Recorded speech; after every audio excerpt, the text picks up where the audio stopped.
La procession avance lentement, trop lentement. Les gens se taisent. On n'entend que les pas, le grincement des poignées du cercueil et le craquement sec du gravier sous les pieds. L'air est lourd, comme si le jour lui-même résistait à l'adieu. Puis soudain, un cri déchire le silence, brutal, réel, transperçant. Une femme près du cercueil pleure si fort que même ceux qui marchaient au fond du cortège se retournent.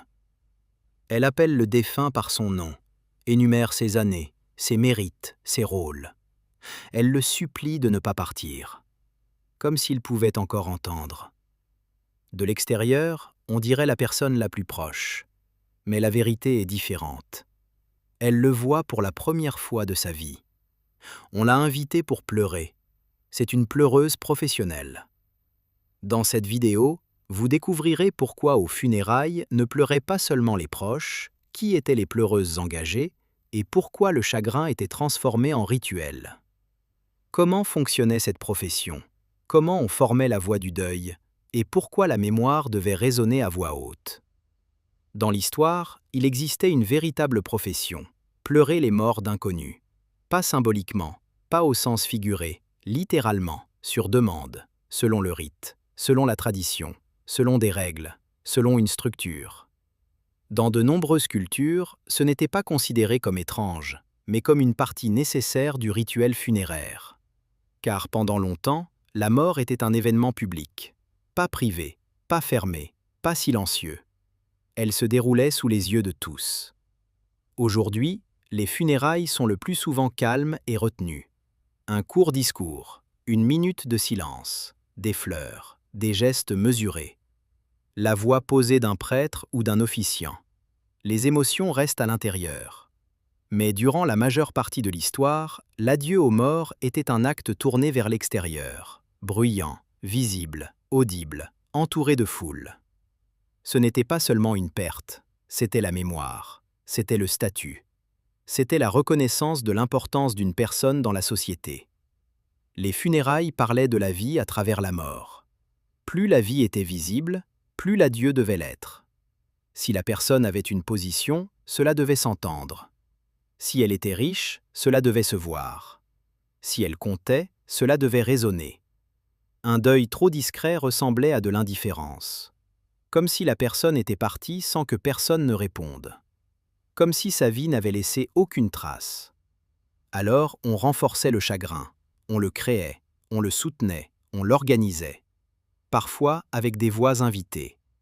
La lamentation rituelle n'était pas chaotique, elle avait une forme.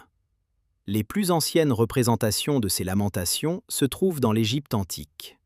Sur les peintures funéraires, on voit des groupes de femmes autour du corps du défunt. Elles sont représentées dans les mêmes poses, avec les mêmes gestes et le même rythme des corps. Bras levés, paumes ouvertes, têtes renversées, bouches ouvertes dans le cri. Ce n'est pas un hasard, c'est un code rituel fixé. Les historiens pensent qu'une partie de ces femmes n'étaient pas des parentes, mais des exécutantes rituelles liées au service du temple ou des sépultures.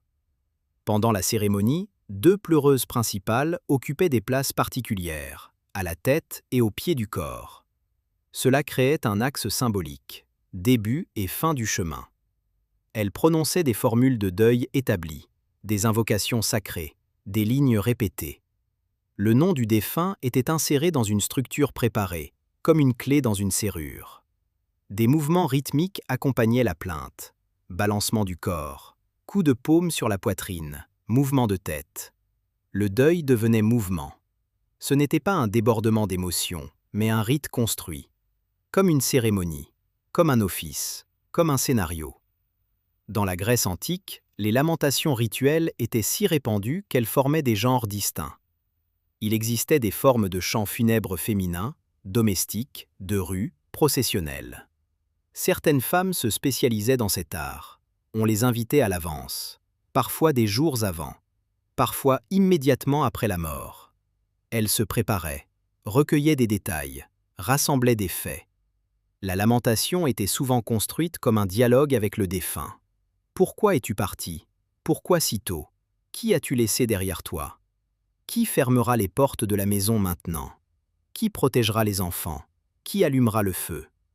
Cela sonnait comme un monologue tragique, parfois comme une accusation adressée au destin, parfois comme une dispute avec les dieux. Certaines autorités tentaient de limiter les manifestations de deuil trop excessives, non parce qu'elles étaient interdites spirituellement, mais parce qu'elles étaient socialement puissantes. Des funérailles trop bruyantes rassemblaient des foules, provoquaient des troubles, bloquaient les rues, se transformaient en démonstrations de chagrin. Et toute grande foule représente un risque. Des règles apparurent donc. Combien de pleureuses on pouvait engager, combien de temps les lamentations pouvaient durer, où les cris étaient permis et où ils ne l'étaient pas. Même l'émotion était parfois encadrée. Dans la Rome antique, les pleureuses engagées faisaient partie de l'industrie funéraire. Oui, d'une véritable industrie. Il existait des groupes organisés, des collectifs professionnels, des personnes qui gagnaient leur vie ainsi. Plus la famille était riche, plus il y avait de voix dans le cœur du deuil. Parfois, on en engageait des dizaines. Elles marchaient en tête de la procession, créaient une vague sonore, annonçaient le deuil avant même l'apparition du cercueil. Elles déchiraient leurs vêtements, jetaient de la poussière sur leurs cheveux, tombaient à genoux, tendaient les bras vers le ciel. C'était un langage du corps compris par tous. Mais une bonne pleureuse ne se distinguait pas par le volume, mais par la précision. Elle sentait le moment, ne couvrait pas la famille, ne transformait pas l'adieu en spectacle. Elle amplifiait le vrai chagrin sans le remplacer.